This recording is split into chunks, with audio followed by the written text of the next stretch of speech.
Bismillahirrahmanirrahim. Assalamualaikum warahmatullahi wabarakatuh. Alhamdulillahirabbil alamin wa bihi nasta'inu ala umuri dunya waddin.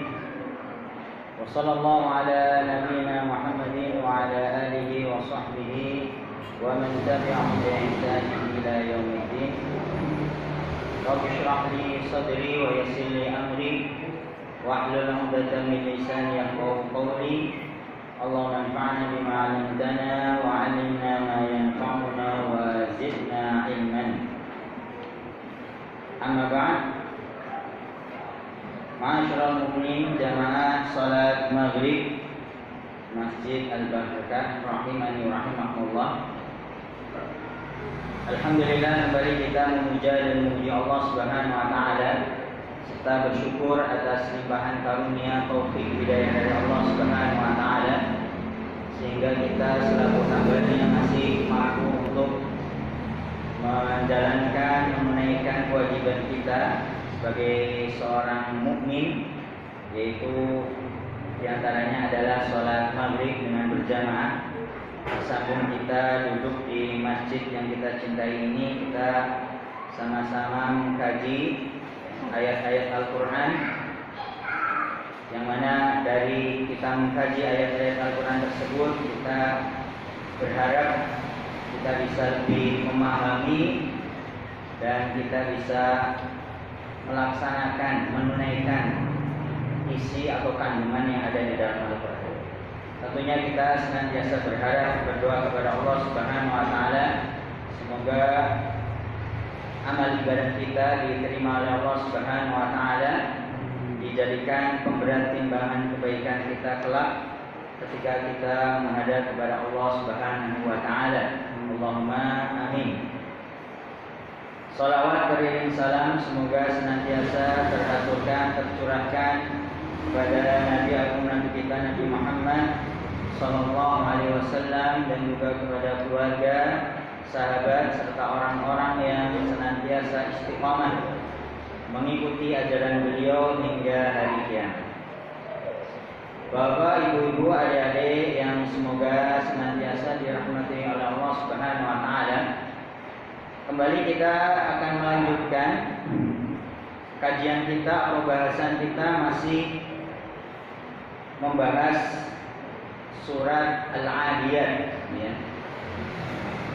Masih membahas surat Al-Adiyat, yang mana insyaallah pada kesempatan kali ini kita masuk kepada bagian yang kedua, ya, dari pembahasan surat Al-Adiyat. Karena sebagaimana yang sudah kita sampaikan pada pertemuan sebelumnya, ketika kita membahas surat Al-Adiyat itu paling tidak mencakup akan tiga hal, ya. Mencakup akan tiga hal. Perkara yang pertama adalah, atau bagian yang pertama di dalam surat Al-Adiyat itu berisi akan sumpah Allah Subhanahu wa taala, ya. Allah bersumpah dengan kuda perang, ya. Di dalam surat Al-Adiyat itu Allah Subhanahu wa taala bersumpah dengan makhluknya, ciptaannya, yaitu kuda perang. Wal 'adiyati dhabha, ya. Allah bersumpah dengan kuda perang yang berlari, yang sampai kemudian mengeluarkan suara, ya, nafas yang kuat, ya, karena lari yang kencang. Wal 'adiyati dhabha fal muriyati qadha, ya. Kemudian Allah juga bersumpah dengan kuda perang itu yang ketika berlari mengeluarkan percikan api, ya. Kuda yang berlari, ya, ketika kuku kuda itu kemudian beradu dengan batu yang keras, ya, dan itu terjadi pada malam hari, maka akan kemudian terlihat seperti apa? Percikan api. Fal muriyati qadha fal mughirati subha, ya. Yang mana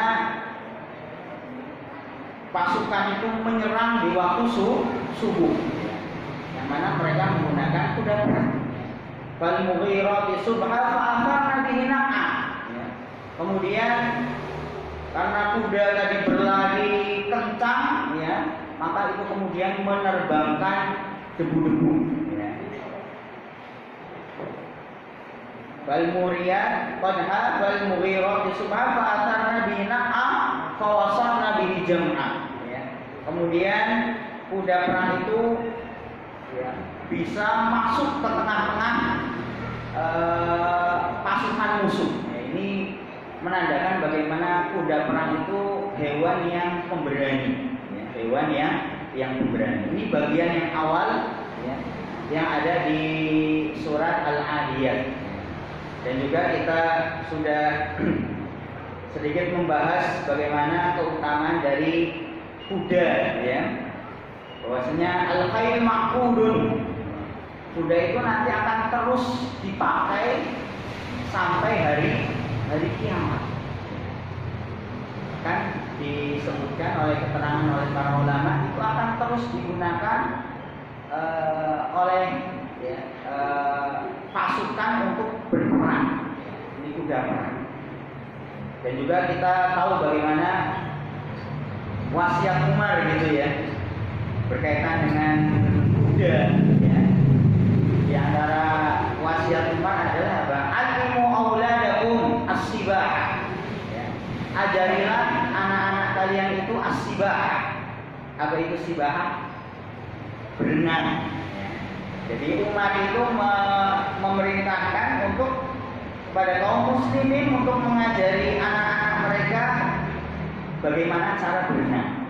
Alimu auladakum as-sibah wa rimayah, termasuk juga adalah rimayah. Rimayah itu artinya adalah melempar atau menggunakan panah, ya, memanah, ya. Makanya juga sekarang mulai banyak orang tua yang menyekolah anak-anaknya, terus di sekolahan ada les gitu, ya, les atau ekstrakurikuler, ya, berkaitan dengan memanah. Itu bagus. Dan juga Umar mewasiatkan apa yang terakhir, warukum al-khayl, ya. Juga ajari anak-anak kalian itu untuk menunggang kuda, untuk menunggang kuda. Nanti para ulama juga menyebutkan ada manfaat dari seseorang itu belajar menunggang kuda, ya. Di antaranya disebutkan adalah ketika seorang berlatih menunggang kuda itu juga melatih yang namanya keseimbangan, ya. Bagaimana memposisikan tubuh itu agar bisa tetap berada di atas kuda. Itu kan harus menyesuaikan gerak dari kuda. Ini ada ada keuntungannya atau manfaatnya, diantaranya adalah melatih keseimbangan. Ini berkaitan dengan Allah Subhanahu wa taala bersumpah dengan kuda. Ini bagian yang pertama. Kemudian bagian yang kedua di dalam surat Al-Adiyat adalah berkaitan dengan bahwasanya Allah Subhanahu wa taala bersumpah, tentunya ada maksudnya, ya. Allah bersumpah ada sesuatu yang ingin disampaikan, ya. Maka apa yang jawabul qasam, ya, disebutnya adalah jawabul qasam, ya. Subjek dari sumpah itu apa, ya? Atau mungkin pertanyaannya adalah kenapa Allah Subhanahu wa taala kemudian bersumpah dengan kuda perang di dalam surat Al-Adiyat? Kenapa Allah Subhanahu wa taala bersumpah dengan kuda perang di dalam surat Al-Adiyat? Ya. Maka jawabannya adalah di ayat selanjutnya, yaitu di ayat yang ke-6, ya. Di ayat yang ke-6, ke-7 dan ke-8, ya. Di situ Allah menjelaskan, menerangkan kepada kita akan sifat dasar atau tabiat dari manusia. Allah menjelaskan akan sifat dasar atau tabiat dari manusia. Ini yang kedua, at-tahaddud an gharizatil insan. Bagian yang kedua di dalam surat Al-Adiyat adalah menjelaskan tentang gharizah. Gharizah itu artinya adalah tabiat, bawaan, sifat dasar manusia, ya. Fi hubbish syadid lis-sarwah wal mal. Ya. Allah menjelaskan bahwasanya manusia itu memiliki tabiat senang, suka gitu ya, cinta terhadap sarwah. Sarwah itu artinya adalah kekayaan. Kekayaan wal mal itu harta benda. Ya.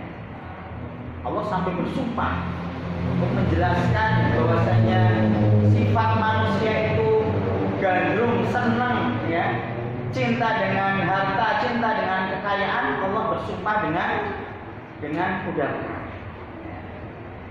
Ini di ayat yang ke-6 Allah Subhanahu wa taala berfirman, "Innal insana li rabbih lakanud."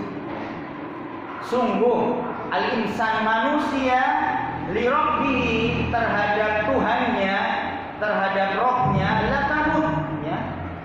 Lakanud itu artinya adalah sangat ingkar, sangat kufur terhadap nikmat pemberian dari Allah Subhanahu wa taala. Sifat atau tabiat manusia itu apa? Sangat ingkar, kufur terhadap nikmat Allah Subhanahu wa taala.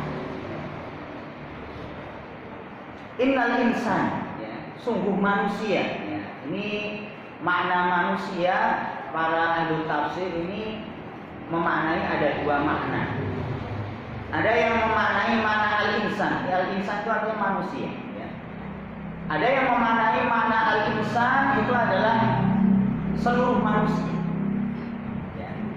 Seluruh manusia, baik yang beriman atau yang kafir, ya, memiliki apa? Sifat tadi lakanud, ya, ingkar, kufur terhadap nikmat Allah Subhanahu wa taala. Jadi ada yang memaknai sifatnya umum. Namun ada juga yang memaknai makna al-insan ini adalah tidak umum, tetapi adalah mereka orang-orang kafir saja. Yang memiliki sifat lakanud tadi itu adalah orang-orang kafir. Ya. Kok bisa? Ya. Itu dijelaskan di ayat setelahnya nanti di bagian yang terakhir, ya. Di situ Allah Subhanahu wa taala menyebutkan afala ya'lamu idza bu'thira ma fil qubur, ya. Bagaimana tidak kamu mengetahui nanti kalian itu akan dibangkitkan di kubur, ya. Maka yang mengingkari akan adanya al-bi'tsah, ya. Manusia itu akan dibangkitkan di alam kubur adalah mereka orang-orang kafir. Ini sebagaimana disebutkan di dalam tafsirnya, ya. Berkenaan dengan makna al-insan, wa dhahir anal murad bil insan wa al-jins, ya. Di dalam tafsir Al-Munir di sini disebutkan yang dimaknai manusia itu ya semua yang tergolong yang disebut dengan manusia, baik itu beriman atau tidak beriman. Wal aktsarun ala anal insan wal kafir, tetapi kebanyakan dari para ahli tafsir itu memaknai lebih khusus, ya, bahwasanya makna al-insan manusia ini hanya mereka orang-orang kafir. Jelas ini, ya. Jadi makna insan ada yang memaknai semuanya, ya, yang dimaksud manusia, tetapi kebanyakan dari ahli tafsir itu adalah memaknai al-insan di sini adalah mereka orang-orang kafir. Innal insana li rabbih lakanud, ya. Ini Allah Subhanahu wa taala bersumpah, ya, dan sumpahnya itu menjelaskan, tujuannya adalah untuk menjelaskan bahwasanya tabiat dari manusia itu lakanud, ya, sangat ingkar, kufur terhadap nikmat Allah Subhanahu wa taala. Berarti lawannya kufur apa? Syukur. Dan ini yang diperintahkan oleh Allah Subhanahu wa taala kepada kita, ya, agar ketika kita mendapatkan nikmat dari Allah Subhanahu wa taala, ya kita sudah memiliki kewajiban untuk bersyukur.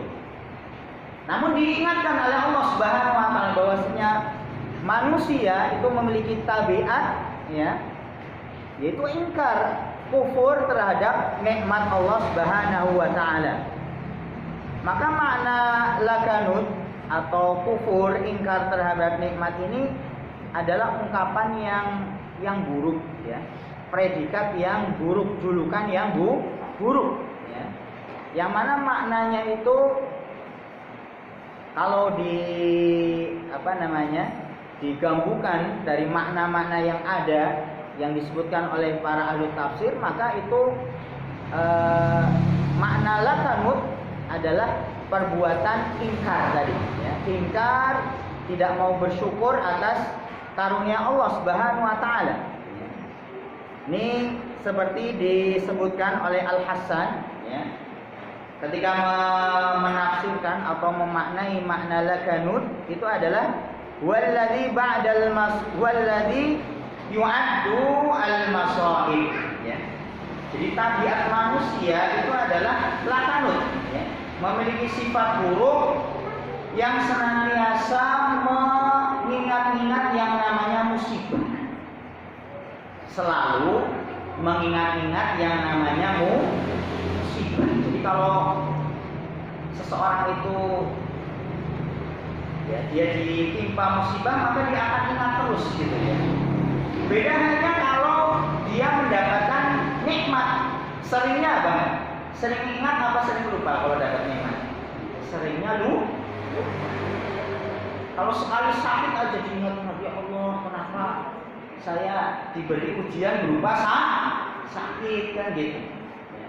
Padahal sekian lama, ya, dia hidup, bisa jadi lebih banyak merasakan nikmat sehat, tetapi itu tidak diingat-ingat, gitu. Ingatnya kalau sakit. Nah, itu diantara makna lakanut tadi. Sukanya ingat-ingat perkara-perkara yang sulit, yang susah, musibah, tetapi lupa akan nikmat. Itu diantara makna lakanut yang disebutkan oleh Al-Hasan.